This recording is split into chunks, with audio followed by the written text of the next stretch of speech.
Juntos mais uma vez para darmos sequência à leitura do livro O Perispírito e Suas Modelações, de Luiz Gonzaga Pinheiro.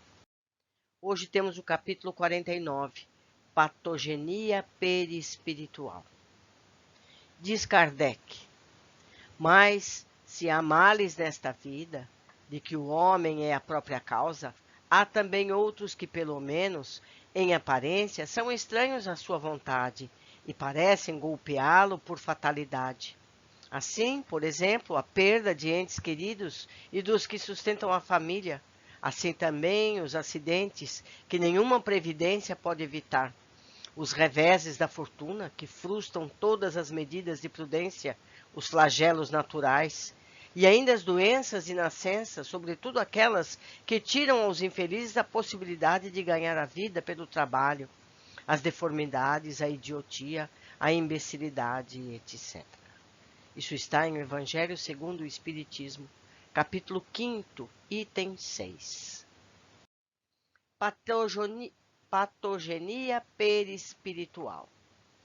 No presente estágio acadêmico terrestre, podemos generalizar a medicina como carente de enfermagem, tomando como base para seus conceitos patogênicos o microbismo, as pesquisas laboratoriais que fornecem subsídios para um diagnóstico. Nele se fecham impondo-lhe a gênese de todo o mal, quando a atitude correta seria buscar a causa profunda, a que se esconde além da matéria transitória. A instalação da doença no corpo físico deve-se à vulnerabilidade perispiritual do indivíduo como causa primária, o que possibilita a instalação virótica ou bacteriológica como variável secundária. Como curar o homem cujo físico ressente-se do acúmulo de substâncias tóxicas que, atingindo um limite insuportável, reage com a desarmonia que é doença, grito de alerta em última instância? Não são os vírus que determinam as doenças. Existem pessoas portadoras de vírus e doenças graves que nunca se manifestam em pústulas no corpo. Não são as bactérias. Muitas pessoas, ao contato com elas, adquirem imunidade, observando-se o efeito oposto ao esperado, substituindo a virulência pela resistência. O que faculta a instalação definitiva da doença é a queda do tônus vital no organismo ou em um órgão em particular.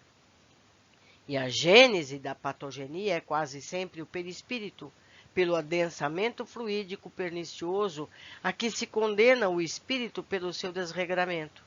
Vírus e bactérias são fatores concorrentes. O afastamento das leis divinas são os fatores determinantes. O perispírito do homem animalizado, cujo teor dos pensamentos se caracteriza pelo egoísmo, ódio, sensualidade e similares, fica impregnado de fluidos densos, cuja fuligem tóxica, aderente e nociva sobrepõe-se em camadas a exigir drenagem para clarificar-se.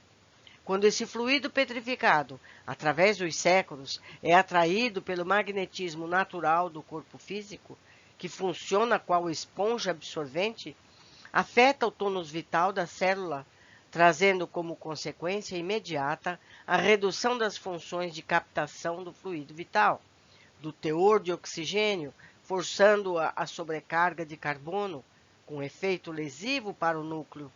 Sobressai-se o processo cancerígeno no ponto mais frágil ou vulnerável do organismo. Movidas pelo instinto de conservação, essas células deficitárias multiplicam-se em desarmonia, na ânsia de reter o oxigênio escasso. Obedecem à mesma lei da multiplicação de hemácias, quando o indivíduo passa a habitar grandes altitudes, onde o oxigênio é deficiente. Viver é preciso. Essas células invadem o organismo instalando o caos orgânico, mas também liberando do perispírito o piche, produto mórbido das mais paixões. Eu vou ler novamente. Viver é preciso. Essas células invadem o organismo, instalando o caos orgânico. Agora o importante, mas também liberando do perispírito o piche. Ele está aqui, entre aspas, ou seja, a negritude, o grude negativo, produto mórbido das mais paixões. Ou seja, essas células que vão levar o caos estão limpando o perispírito que veio do passado com esse dano. Seguindo, exasperam-se os cientistas das prováveis explicações para esse quadro. Vasculham das radiações ionizantes até as alterações enzimáticas que atuam contrariamente à economia celular. Mas a terapia acadêmica surte efeito apenas nos casos onde a toxidez perispiritual se esgotava, sendo os demais casos solapados pela morte ceifadora. A depender da resignação do espírito, que por sua vez reflete perispiritualmente as novas e melhores condições morais, se as conquistou, segue-se a modelagem com o seu auxílio mental, ou sem ele, ocasião em que os técnicos, empregando a divina terapia da reconstrução do órgão, procuram auxiliá-lo no difícil recomeço da paz orgânica. Que se adentre na pesquisa da medicina, mas observando o homem em sua plenitude como ser imortal, enquadrado no pensamento evangélico que prescreve as boas obras como fatores determinantes para a saúde do espírito. Esse determinismo é flexível em alguns pontos, pois se ajusta à vontade do espírito, uma vez que ele, reconhecendo-se devedor, pode a qualquer instante do hoje iniciar o resgate da dívida, desobstruindo o futuro da parcela de determinismo que o aguarda. A doença, pois, não é um castigo de Deus, que não chegaria à mesquinhez de anotar crimes para depois puni-los com a desgraça. Ventura ou sofrimento são criados por nós e para nós, sendo outras variáveis filosóficas a respeito do destino humano meramente especulativas e vazias de bom senso. Busque-se, pois, a patogenia onde ela se encontra, ou seja, no perispírito, lá impressa pelos desmandos do espírito. Difunda-se a profilaxia onde ela é mais eficiente, no pensar, no agir de cada um. Instale-se a terapia, obedecendo à triplicidade do homem, espírito, perispírito, corpo físico, para que o reinado dos paliativos não se perpetue sobre a terra. Lembremos nossos antepassados quando afirmavam que um corpo não é produto de uma mente sã. Jesus aconselhando ao doente curado, vai e não peques mais, para que não te aconteça algo pior. Com esse conselho, Jesus demonstrou a teoria comprovada em nossa pele que a doença é apenas a prática do pecado, ou seja, dos erros cometidos por nós, contra nós ou nossos semelhantes. Em razão do exposto, concluímos: nas ruas, entre outras variáveis e desequilíbrios, podemos observar o mendigo que nos estende as mãos, que poderá ter sido um avarento, o deficiente mental, o ex-viciado em drogas, o canceroso e suicida, o ligofrênico, as inteligências pervertidas, o cardiopata, aquele que perfurou o coração do seu litigante. Não nos preocupemos em rebuscar-lhes as lembranças, nem colocar-lhes ácidos nas chagas do refazimento. É o cumprimento da lei que se opera, o que não nos impede de oferecer-lhes o medicamento do trabalho, da oração, na certeza de que Jesus, o médico divino, vela por todos nós enfermos. Para o estudo das doenças em nível perispiritual, os espíritos vieram ao encontro de nossos anseios, resultando nos apontamentos adiante relacionados. Primeira visita. Observo um espírito que ingressou no recinto agora e que se dirige em minha direção. Ele tem um roupão branco, é um pouco calvo, aparentando talvez 50 anos. Ele pede que eu fique de frente para o meu corpo, pois dele eu saí de costas. Estou me vendo de frente. Minha roupa não é idêntica à do meu corpo. Uso o mesmo roupão que ele. Do umbigo vejo sair um cordão bem fino. Se você tocar nele, sente a repercussão do físico? Nosso amigo está pedindo exatamente que eu faça isso. Tremor no médium. Voltei Logo que toquei o fio, não estou mais desdobrada. Voltei independentemente à minha vontade assim que o toquei. Novamente saí do corpo. O fio não é uma coisa compacta. Parece formado por delicadíssimos filetes prateados. O instrutor está pegando em minha mão. Encontro-me a uns 20 centímetros afastada do corpo. Observe que estacionado aqui existe um veículo. Que aparência tem esse veículo? É como uma Kombi. Apresenta o seu tamanho, mas não tem pneus. Ele me adverte que devo entrar no veículo para uma visita a uma colônia, onde se processam os mapas genéticos para os espíritos que precisam encarnar. O carro não tem portas fechadas. As janelas são abertas à semelhança de helicópteros. Ele está estacionado à altura da escada. Você já se encontra no veículo? Sim, mas ele afirma que precisamos descer, pois já chegamos. Não acredito. Ou seja, foi um piscar de olhos. Segundo ele, nos deslocamos numa fração de segundo. Eu entrei no carro e num piscar de olhos cheguei aqui. Que coisa mais louca. Você já se encontra na colônia? Estou em um lugar verdejante. O carro está em meio metro do chão. O instrutor está me explicando que para eles a contagem do tempo é diferente. Não se processa como nós o aferimos. A rapidez foi tão grande que não pude perceber nenhum detalhe da viagem. Posso afirmar a ele, confirma que viajamos rápido como o pensamento. Que tipo de energia move esse veículo? Eu o estou observando agora. É semelhante àqueles botes que flutuam na água, deslizando sem o auxílio de pneus, remos ou hélice. A energia que o impulsiona é retirada do Sol e armazenada. Mas existe também um componente mental atuante que o direciona.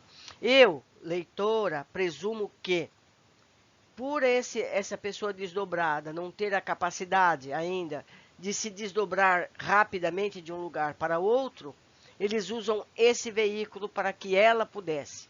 O espírito que está orientando talvez pudesse fazer por ele mesmo sem o veículo. É uma conclusão que eu tenho. Posso ou não estar certa. Continuando. Agora o carro se desloca. Engraçado é que nesse instante não existe nenhum guiador, nenhum motorista dentro dele. Sai sozinho, como se fosse orientado por controle remoto. Vamos deixar as perguntas sobre o veículo para depois. Averiguemos o objetivo da viagem. Estou entrando em uma casa cuja arquitetura é antiga, à maneira colonial. Existem nela grandes colunas de mármore branco. O instrutor diz que eu tenho permissão para narrar tudo o que vejo. Penetro em amplos salões ocupados por mesas e pranchetas de desenho. Nestas vejo mecanismos de regulação de espaços, bem como instrumentos para traçar retas, curvas, elipses, parábolas. O material de desenho é farto. A gente lembra dessa sala descrita nos livros do André Luiz. Continuando.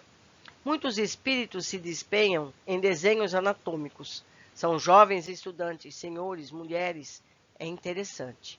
As mulheres desenham órgãos como o coração, útero, ovários, órgãos reprodutores femininos. Quando elas passam o pincel, o risco parece da cor da carne, com veias e capilares, como se houvesse no papel a imagem mental do desenhista. É uma imagem já em definitivo, que quase não exige retoque. Alguns estão desenhando a musculatura. Vejo músculos cujos nomes me são passados. Bíceps, tríceps, trapézio, costureiro, deltoide. Observa a musculatura da perna. Um dos desenhistas faz referência sobre o ligamento rotuliano e o tibial anterior. O desenho apresenta a musculatura com visão anterior e posterior. É perfeitíssimo. São feixes de fibras que se entrecruzam e se sobrepõem, encobertos por uma película aponeurose, diz ele. Em outras pranchetas, os desenhos das estruturas ósseas. Cada desenhista se detém em determinada parte do corpo. Nesse setor da sala onde me encontro, são desenhados órgãos, músculos e ossos. Estamos indo para outra sala. Estou vendo um senhor idoso que está desenhando um fígado. Nesse, ele acrescenta certas fissuras.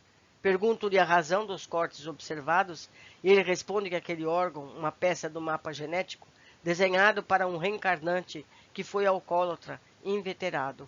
Será a consequência que ele irá sofrer por haver danificado a sua matriz perispiritual, adentrando o mundo dos espíritos como suicida involuntário. Esses caracteres que tracei nesta glândula, explica, representam um câncer que deverá surgir no corpo denso, que terá nessa víscera o seu ponto vulnerável, sendo inútil a tentativa de transplante neste caso. Dirijo-me para outra sala, que é separada da anterior por uma divisória de vidro. Vidro entre aspas. Meu traje é uma bata lilás bem clara. O amigo do veículo continua comigo. Ele é um professor. Traz aquela varinha na mão para apontar no mapa os detalhes que devo passar para vocês. Agora ele cumprimenta outro senhor. Este diz que é um de seus amigos que participou com você em alguns estudos em uma universidade da Alemanha e que continua em contato, através de estudos nunca interrompidos desde então. Ele está recolhendo todos os desenhos feitos na sala onde passei e os coloca sobre uma grande prancheta. Um dos desenhistas está fazendo a junção de todas as peças desenhadas, enfatizando os problemas futuros e elas relacionadas, ou seja, vigor ou deficiência na futura encarnação. Todas as peças desenhadas vão para o corpo do companheiro suicida involuntário, cujo fígado observei. O coração possui a dimensão maior do que o órgão de uma pessoa normal. Os pulmões vão apresentar deficiências pelo vício do fumo. Ele nos diz que muitos órgãos vão estar comprometidos na futura encarnação, devido aos vícios e excessos do companheiro que os portará. Interessante é que esse seu amigo junta o papel com os desenhos anatômicos dos músculos ao papel onde está a estrutura óssea. Ocorreu um perfeito acoplamento. Fica como aquele papel manteiga, onde você já consegue distinguir o outro lado. O encaixe é perfeito.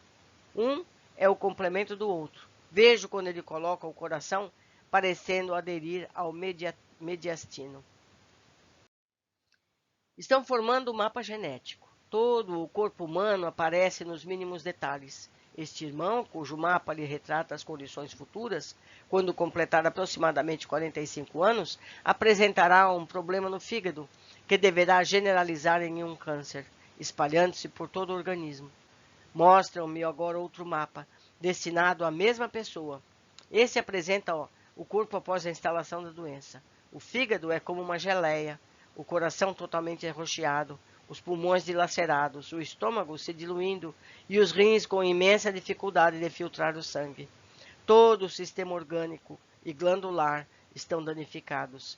Assim serão as condições futuras do encarnante, conclui o instrutor. Todas essas informações vão ser incorporadas ao perispírito dele, e quando chegar o tempo, vão rebentar? É isso mesmo. A diferença entre os dois mapas é muito grande e notória. As informações serão esquematizadas para que, em época devida, se concretizem com detalhes e minúcias planejadas, mas em verdade já se encontravam registradas no perispírito sobre a forma de fluido nocivo a exigir drenagem no que se fará através do corpo físico. Faço eu agora aqui um parêntese. Então, o que ele está dizendo? Que todos esses detalhes que estão sendo desenhados já se encontram no perispírito do que vai reencarnar. Eles estão apenas organizando. Não fosse isso, não fosse ele merecedor desse mapa genético, tudo isso aconteceria, provavelmente de uma forma desordenada, mas aconteceria. Por quê? Porque já está marcado no seu perispírito por ele mesmo com suas ações. Continuando. Seguimos para outra sala. São salas contíguas que se interligam por portas e vidros, entre aspas, divisórios. Já não estou mais de bata lilás. Esse troca-troca de roupa por aqui me deixa intrigada. A vestimenta agora tem a cor verde, bem terno, quase branco. O instrutor sorriu da minha observação sobre a roupa, que está me explicando que ela obedece ao fluido predominante no ambiente. Esta sala é mais ampla que as demais. No canto, sobre a forma de uma câmara de vidro, observa o irmão que se candidata ao reencarne. Esta câmara leva o perispírito a recolher-se, a diminuir. Ao lado, mas no interior da câmara, estão pregados os 2 mapas em tamanho natural, em todas as formas e cores. São os mesmos mapas que observei. É como se fossem figuras em raio-x, colocadas em contraste para observação. O espírito que está dentro da câmara parece ter que assimilar aqueles desenhos. A impressão que tenho é que ele terá que guardar em si os desenhos, mesmo contra sua vontade. Seu perispírito vai reduzir-se com todas as informações mapeadas e arquivadas em sua tessitura. Tudo que foi desenhado será considerado como informação concreta para o novo corpo. Ao ser ligado ao perispírito com o óvulo fecundado, o corpo que deverá formar-se o fará obedecendo a tudo que foi programado. Reafirma que a matriz perispiritual se reduz, obedecendo rigidamente aos desenhos da parede. O professor fala que vamos assistir, em fração de minuto, ao que ocorrerá com o corpo perispiritual desse irmão, após haver assimilado o conteúdo dos mapas. Vejo como em um desenho animado, acelerado, seus órgãos mudando de forma, ajustando-se aos detalhes do desenho. Esse irmão ainda não passou pela redução perispiritual. Encontra-se em fase de assimilação das futuras formas. Breve, quando o óvulo amadurecer e for fecundado, ele estará pronto para ser acoplado ao útero daquela que lhe será mãe na terra. Pode ocorrer, mas não é comum, que o espírito rejeite as novas formas para ele desenhadas. Sabe que as merece, mas não possui a força moral de aceitá-las. Nesse caso, ele pode interferir mentalmente, provocando uma rejeição ao novo corpo e até mesmo um aborto natural. Caso isso ocorra, o aborto surge porque o espírito, não perdendo totalmente a consciência para o reencarne, promove o rompimento dos laços que o prendem à mãe, aumentando o seu débito com as leis da vida. Essa vigilância da sua consciência, embora um pouco entorpecida, prende-se ao fato de não aceitar a nova forma material, tornando-se de expectativa, onde a mente não apaziguada, entre parênteses, embora de perispírito reduzido pela câmara, consegue atuar no sentido de rejeitar a situação. Para evitar tais processos de fuga, os espíritos se veem forçados a submetê-los, quando reincidentes, às encarnações compulsórias, onde a influência mental do encarnante é neutralizada, mergulhando ele na carne para enfrentar o devido resgate. Porque, no lugar de tentar um aborto posteriormente, o espírito não se recusa a absorver esse material que estão na câmara? Mas isso não depende dele. Ao entrar na câmara, essa assimilação se faz à sua revelia, não podendo ou não tendo meios de se livrar da situação. Porque, faço eu aqui a leitura, uma observação, porque é uma reencarnação compulsória. Ele não tem condições de escolher, então ele é levado a aceitar. Assim como uma família determina que escola a criança vai estudar. Não é a criança que vai escolher a escola, são os pais. Aqui é o mesmo caso. A espiritualidade maior determina que para o bem dele isso tem que ser assim. Repete o instrutor que isso independe da vontade de quem vai encarnar, pois os técnicos que estão no comando é que possuem as rédeas do processo. A assimilação do corpo saudável se faz necessária porque ele precisa ter uma vida equilibrada, com saúde, para depois, mais tarde, manifestar a gama de anomalias ou deformidades orgânicas que lhe estão destinadas. Ou seja, ele tem que ter a oportunidade de fazer o correto, antes de se impor a corrigenda a ele. Seguindo, se houvesse apenas a infiltração do corpo doente, ele já nasceria com as citadas patologias previstas para anos após o nascimento, e não cumpriria a existência necessária em suas peculiaridades. São casos onde o espírito necessita de um tempo de vida saudável para cumprir determinadas tarefas a seu favor e a de outros espíritos a quem deve. Por outro lado, se houvesse apenas a infiltração do desenho no corpo sadio, ele não resgataria o seu karma. Gostaria de saber como os técnicos fazem essas deformidades ou deficiências aparecem mais ou menos naquela faixa de idade, como este companheiro que será aos 45 anos. Ele explica que a natureza se encarregará disso. Por exemplo, esse espírito um dia poderá tomar um remédio com data de validade vencida e ter uma hepatite. Daí desencadear o processo cancerígeno. Pode reincidir e tomar alguns goles. No mais, sua constituição genética será preparada para apresentar essas tendências como uma bomba relógio a explodir mediante o gatilho preparado em seu perispírito. Novamente faço um parênteses aqui. Então quer dizer que, se ele tiver uma vida correta, esse gatilho pode tardar ou até mesmo cancelar-se. Tudo depende do comportamento que temos em nossa vida. Seguindo, complementa dizendo que o espermatozoide, que lhe proporcionará a carga genética, será atraído magneticamente pelas suas condições vibratórias de devedor, não lhe sendo possível escapar a esse destino. É tudo automático, é tudo magnético, é tudo causa e efeito. Estamos falando então de determinismo, não? Resposta: nesse caso específico, sim, embora cada caso exija suas especificidades. Débito é débito e precisa ser ressarcido. Segunda visita. Já estou desdobrada e noto a sala aumentou muito em suas dimensões. Tem agora 8 a 10 vezes o seu tamanho. Encontro-me no início da sala, próximo à porta de entrada. No meio, onde está a mesa junto à qual o meu corpo físico está sentado, existe uma espécie de iluminação, algo como uma flor ou uma estrela com muitas lâmpadas coladas no teto. Esses refletores irradiam a luminosidade por toda a sala. O restante das cadeiras está arrumado como em um auditório. Na primeira fila estão 4 entidades, sendo de 3 delas são conhecidas. Elas me convidam para juntar-me ao grupo, o que aceito. Então, estão me advertindo para manter a atenção máxima em uma tela muito branca, situada na parede à nossa frente. A tela está em penumbra, pois a luz do refletor não a atinge com intensidade. Ali vai passar um filme e eu tenho a missão de transmitir em detalhes para vocês tudo o que assistir.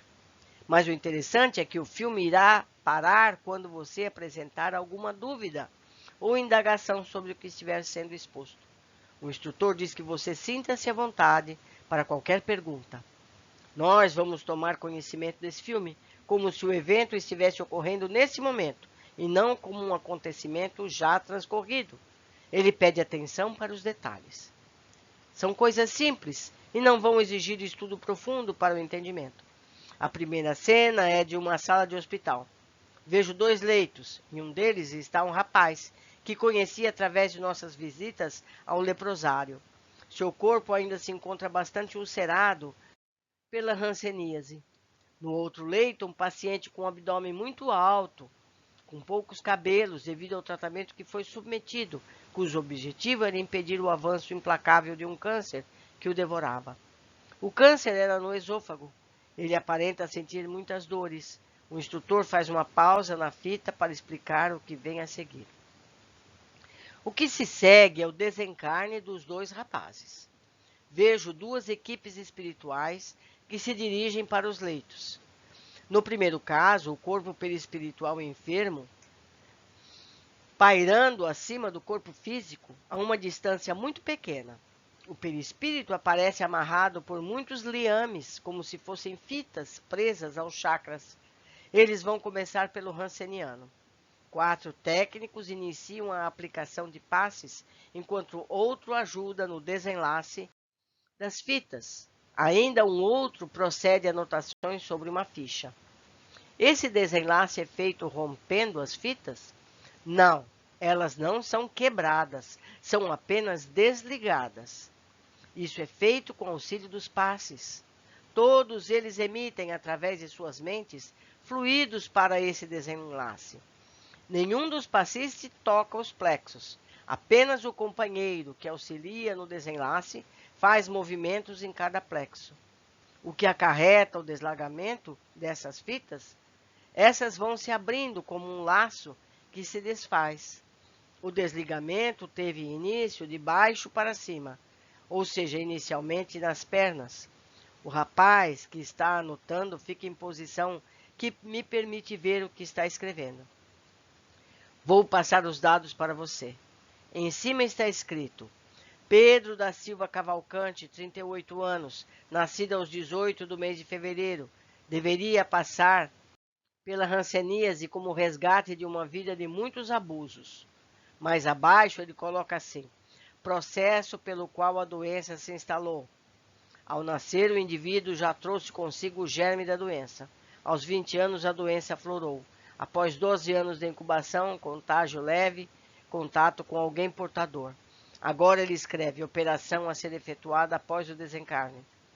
Um instante, essa ficha que você está observando é elaborada para todos os desencarnantes? Não, só para aqueles indivíduos que necessitam de restauração de órgãos. Nas mortes naturais, ela não é necessária. Voltemos ao desencarne. Por último, ele deixou o plexo cardíaco, a região do coração. Estavam aguardando que eu terminasse de ler a ficha para você. Ao desligar este último plexo, todas as feridas, manchas, chagas estão muito evidentes no perispírito, que é colocado sobre uma maca. O perispírito agora está em observação para que seja determinado o tipo de tratamento pelo qual passará. Voltamos ao rapaz das anotações. Existem duas pessoas a mais na cena do filme. São médicos técnicos em cirurgias dos casos em estudo. Esse ranceniano vai levar muito tempo para ficar curado? Não, ele responde que é só o tempo necessário para que ele recobre os sentidos e queira participar do seu restabelecimento. A cirurgia, voltando à observação da ficha, será a recomposição das células danificadas pela doença e eliminação dos fluidos ligados à sua problemática. Claro que ele tem que ajudar com a sua conscientização e boa vontade. Como será feita essa eliminação de fluidos? Através de passes dispersivos e aparelhagem específica, espécie de sugadores. Já passamos ao caso seguinte, o do moço que teve como causa-morte o câncer no esôfago. Observando-o, vejo que ele padece de grande falta de ar. Do lado de sua maca encontra-se um aparelho, cuja função é auxiliar na sua respiração, levando oxigênio aos seus pulmões. Enfermeiros ministram passes e noto, saindo de suas mãos, gotas que são absorvidas pelos poros do paciente. Tal como no caso anterior, aqui também tem alguém fazendo anotações em uma ficha. Se você deseja, eu posso narrar o nome e os detalhes ligados a esse caso. Se houver tempo e condições, sim. José Belarmino de Souza, idade 36 anos, naturalidade Petrolina, Pernambuco. Trouxe no perispírito os fluidos densos da doença devido a um problema kármico. Em encarnação passada, envenenou-se por ingestão de ácido. Infeliz e sofrido evento que resultou em avarias e danos em todo o tubo digestivo. Ao encarnar, trouxe uma deficiência nesse aparelho, caracterizada como um estreitamento do esôfago, que com o passar do tempo imprimiu-lhe a dificuldade de engolir. Aos 21 anos, ele teve uma espécie de engasgo com uma espinha de peixe que lhe feriu o esôfago. Esse fato fez com que aquela área ficasse propícia ao ataque da moléstia. Falo com o técnico que anota. Ele me diz: parece uma coisa boba, mas é a lei. O desenlace, nesse caso, é mais doloroso por causa da falta de ar. Quando o último plexo fica ligado, o cardíaco, ele se mostra mais agitado, gesticula bastante, diferindo do outro, que foi mais calmo. Sente-se a aplicação de passes e ele dorme. Acima dele, o perispírito é retirado para ser colocado em uma maca. Observa o seu esôfago, desde a região da glote até a traqueia. Chegando ao estômago, os tecidos se encontram escurecidos e necrosados. A cirurgia pela qual ele passará será semelhante ao caso anterior. Vão eliminar tudo aquilo que possa estar em sua mente, repercutindo prejudicialmente em seu perispírito, dificultando o restabelecimento. Será necessário dispersar, como no caso anterior, aquele mesmo fluido ao qual me reportei e repor as células danificadas. Será uma substituição de células? Sim, não será uma regeneração de tecidos, e sim uma reposição. Terceira visita. Saí. O instrutor afirma que iremos estudar 2 casos de uma significação em nossa pesquisa. Veremos crianças chipófagas e o caso de uma criança que irá nascer sem o cérebro. Esse assunto foi escolhido para hoje, entre parênteses, nascimento da criança sem o cérebro. Devido ao acontecimento ocorrer dentro de alguns minutos em um hospital próximo, onde uma equipe de técnicos do nosso lado, ou seja, dos desencarnados, já se encontra postos para o estudo. Apressemo-nos, diz ele, pois a criança está a apenas alguns minutos de vida e logo desencarnará. Conosco estão 6 outros aprendizes que se dizem estudantes como nós. 3 deles são mulheres, estudantes de medicina, que me pediram para assistir à nossa reunião. E, indiretamente aos casos narrados, ora em desdobramento. O técnico que nos assiste já foi médico ginecologista e fala que ocorrem nascimentos de crianças sem coluna vertebral e com outras malformações tão graves quanto esta. Primeiro assistiremos ao nascimento, depois examinaremos o perispírito da criança. Já chegamos à maternidade Assis Chateaubriand e estamos indo direto para a enfermaria, onde várias mulheres gestantes esperam seus bebês. É uma enfermaria coletiva. Vejo uma jovem de aproximadamente 27 anos, que está para dar à luz a criança a qual viemos observar. Ela não sabe ainda, pois é de procedência muito pobre, não teve condições de fazer o pré-natal. Estamos acompanhando a jovem na maca. Ela já se encontra na posição de ter o bebê, pois os auxiliares a trouxeram à sala cirúrgica, quase na hora de parir. Observamos um médico e uma enfermeira encarnados e o nosso instrutor tecendo comentários a um dos alunos que nos acompanham. Vejo que a bolsa já se rompeu e o bebê começa a nascer. A cabeça dele está saindo agora, mas ela não é compacta, não possui rigidez, a solidez das outras. Você me compreende? É como tênue cartilagem guardando uma porção gelatinosa. Vejo os olhos, o nariz, a boca, mas não tem ossos cranianos fortes. É uma cartilagem meio transparente. Como ela sobreviveu dentro do útero? Era necessário que esse espírito passasse 9 meses de gestação vivendo o clima carnal.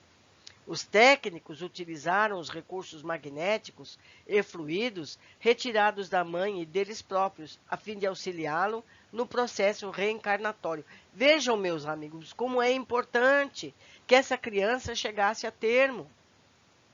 Há razões para tudo, por isso é condenável que se aborte esse tipo de bebê, porque há razões para tudo. Seguindo, percebo que o coração dele bate, mas nossos amigos afirmam que ele não sobreviverá a mais do que 15 minutos. Mesmo nascendo sem cérebro, a sua vida uterina foi valiosa, porque modelou uma cabeça. Os ossos cranianos foram plasmados de maneira frágil e foram modelados os olhos, o nariz, a boca, esculpidos pela natureza, auxiliado pelos bons espíritos. Ele foi um suicida que esfacelou a cabeça quando atirou no ouvido, fragmentando o cérebro. Não foi possível ele modelar o cérebro e os técnicos optaram pelo urgente reencarne, o que ocorreu quase imediatamente após o seu suicídio. Todavia, havendo sido modelado um novo corpo, isso não o ajudará no mundo dos espíritos, porque ele se impregnou de fluidos vitais da mãe, bem como os da matéria densa onde esteve mergulhado. Isso o ajudou tanto pelo esquecimento temporário do seu problema, quanto pela pressão da matéria orgânica, impulsionando seu perispírito a obedecer os padrões anatômicos peculiares à espécie. Houve um avanço em sua modelagem, que será aproveitada pelos técnicos para promoverem os reparos cerebrais em definitivo, à medida que ele for despertando. Esses modelarão determinada zona do cérebro, da visão, por exemplo, e ele se conscientizará de que pode ver. Depois, a parte relativa à audição, ao tato e assim por diante. Mas o paciente em si pouco participará da modelagem, devido ao seu estado de alienação. Se tratando de suicidas, alguns até podem ajudar bastante na modelagem de órgãos menos complexos. O cérebro como tradutor da memória do espírito, é de tamanha complexidade que somente os técnicos detêm os conhecimentos específicos para uma modelagem bem-sucedida. A ajuda dele, portanto, será insignificante. Podemos até dizer que será em nível inconsciente, à medida que suas lembranças comecem a aflorar. É uma ajuda indireta, não resultante do conhecimento do processo de modelação, mas pelo desejo de voltar à vida. Podemos agora averiguar as crianças chipófagas. Observaremos, pois, sob a ótica espiritual, uma vez que, pelo lado físico, são dois espíritos distintos, ligados por um único intestino, ou seja, mantendo-se vivos, ligados um ao outro pelo tronco. Nós os percebemos agora. Essas duas crianças devem ter aproximadamente 3 ou 4 anos de idade. Apresentam um aspecto em que desencarnaram e ainda permanecem nessa faixa etária por vontade dos técnicos que promoveram a reencarnação. Foram espíritos rivais nos últimos 3 séculos, onde conviveram em litígio por 4 encarnações, ocasião em que cometeram muitos abusos, não se suportando um ao outro. A providência divina, então, os colocou juntos, nutrindo-se por um mesmo organismo. Deixe-me situar-me. Eles nasceram chipófagos, posteriormente desencarnaram aos 4 anos e continuam na mesma condição e na mesma idade por imperativo dos fiadores da reencarnação pela qual passaram, a fim de evitar um despertar das lembranças com consequência e reinício do litígio? Sim, é necessário que continuem juntos. Se um deles despertar, será pior. Suas memórias estão adormecidas. Observo que só existe um par de pernas. Outra criança sai do tronco da primeira. É como um Y, mas vejo no espírito que sai do tronco as outras pernas, como sobras que ele não nota. É como nos casos dos amputados, onde se nota a presença de uma forma? Sim, mas ele não percebe. Pergunta ao instrutor como é o perispírito dessas duas crianças. São 2 perispíritos? É tal qual um enxerto de vegetais. É como se um deles tivesse sido amputado pelas pernas e sido acoplado ao tronco do outro. Ambos são alimentados por um mesmo estômago. Para encarnar, como procedem os técnicos? Eles são reduzidos ambos ao mesmo tempo, ficando perispírito interpenetrado perispírito para nascer nesse formato? É como eu falei, uma acoplagem na forma perispiritual. Um deles não tem as pernas do perispírito, mas a sombra que diviso são as pernas do corpo mental. Na hora da redução perispiritual, um deles estava amputado. Existia apenas o tronco, que foi acoplado à altura do estômago do outro. No renascimento, eles utilizaram um espermatozoide especial, escolhido antes da fecundação. Essa célula reprodutora escolhida fecundou o óvulo, que não se partiu totalmente para gerar gêmeos normais, iniciando a multiplicação celular, que deu origem a 2 seres imantados um ao outro. No caso dos gêmeos univitelinos, essa separação ocorre totalmente, culminando em crianças separadas do mesmo sexo. Eles vão continuar ligados por algum tempo e depois os técnicos irão separá-los através de cirurgia. Posteriormente, reencarnarão como gêmeos idênticos. Quando essa cirurgia for feita, claro que um deles deverá ficar com o estômago e os intestinos, e o outro sofrerá um transplante, uma modelação? Nesse caso, a cirurgia trará a mutilação para um deles. Os técnicos utilizarão o corpo mental do mutilado para plasmar os órgãos ausentes e ainda a modelagem do perispírito, tendo como base o corpo mental, a que você já está acostumado a discutir. Nós vimos isso em capítulos anteriores, né, amigos? 4ª visita. Estou desdobrada, mas é como se eu estivesse adormecido. Quando acordei, já estava nesse local. Essas coisas me deixam atordoada, sabe? É um hospital muito grande, tal qual uma colônia. Parece existir de tudo que se utiliza em uma comunidade qualquer. Igreja, centro social, praças. Antes de entrar, vestimos uma roupa, espécie de capa contra a chuva, que cobre meu corpo até os pés.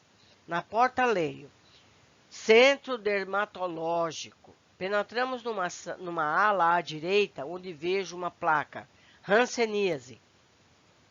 Parecemos passear. O instrutor mostra tudo. Observo pacientes com grandes manchas na pele, alguns com ferimentos profundos, outros já mutilados pela doença, muitos adormecidos, outros em aflição. Ele não me deixa demorar e já vai mostrando outra área. Nova placa surge: câncer dermatológico. Interessante.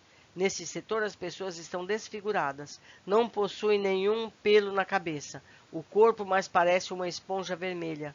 Ele aponta outras alas, mas afirma que hoje irá mostrar uma das maneiras de restaurar células epiteliais danificadas por essa doença. Lembra que as causas dessa enfermidade todos nós conhecemos. Estão nas fichas kármicas e relacionam-se com hábitos e atitudes passadas. Vamos caminhando e atingindo o centro cirúrgico, no que penetramos em seus aposentos. Não há nada aqui dentro que impeça a entrada de alguém.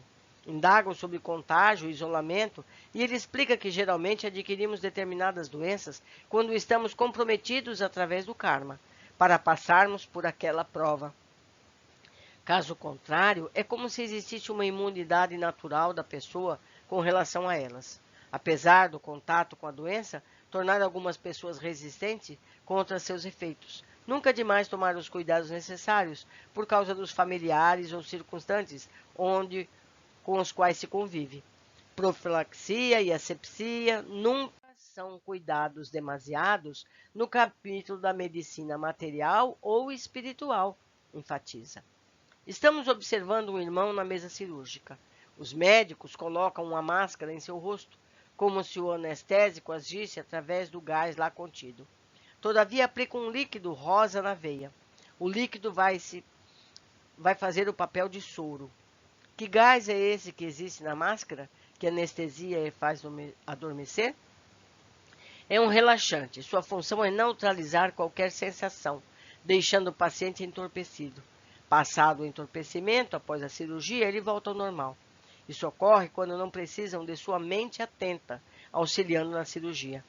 Como a restauração é apenas no tecido epitelial, ou seja, na pele, esta é feita pela vontade dos técnicos, sendo que o paciente já foi advertido do efeito benéfico da sua pele, manifestando preliminarmente o desejo de recobrar o que perdeu, ou seja, a saúde. Quando ele acordar, atuará no sentido de manter as modificações impostas, com otimismo e a certeza de que ficará curado. Em alguns, os ferimentos são profundos, sem haver mutilações. Vejo o ferimento na perna de um senhor, onde aparece a tíbia. Os técnicos estão colocando uma espécie de gaze, parecida com algodão doce, algo muito macio, que ao tocar o ferimento parece diluir-se. Em seguida, tomam um aparelho à semelhança de um spray, explicando que contém dentro dele um líquido que auxilia na recomposição celular. Adicionada ao líquido está a energia vitalizante, que é a mesma vital humana. Esse líquido exala um odor forte de remédio, mas não chega a ser desagradável. Após colocar a gaze, os jatos de spray por cima, através de movimentos circulares, vejo a gaze se dissolver e aderir à ferida, como se passasse a fazer parte do tecido, recompondo-o. De imediato, vai fechando, diminuindo o espaço onde havia o osso da perna. Não entenda como se o processo fosse uma mágica, rápida e definitiva. Você assistiu à demonstração em pacientes conscientes e desejosos da sua regeneração, que mesmo assim estão aqui há algum tempo. Dirijo-me a outra maca, onde se encontra um rapaz cuja área operada recebe uma faixa, isolando-o de qualquer outro contágio. Ele está sendo colocado em uma cabine de vidro, espécie de UTI. O rapaz, portador de câncer de pele, está recebendo tratamento idêntico ao descrito, gás e spray.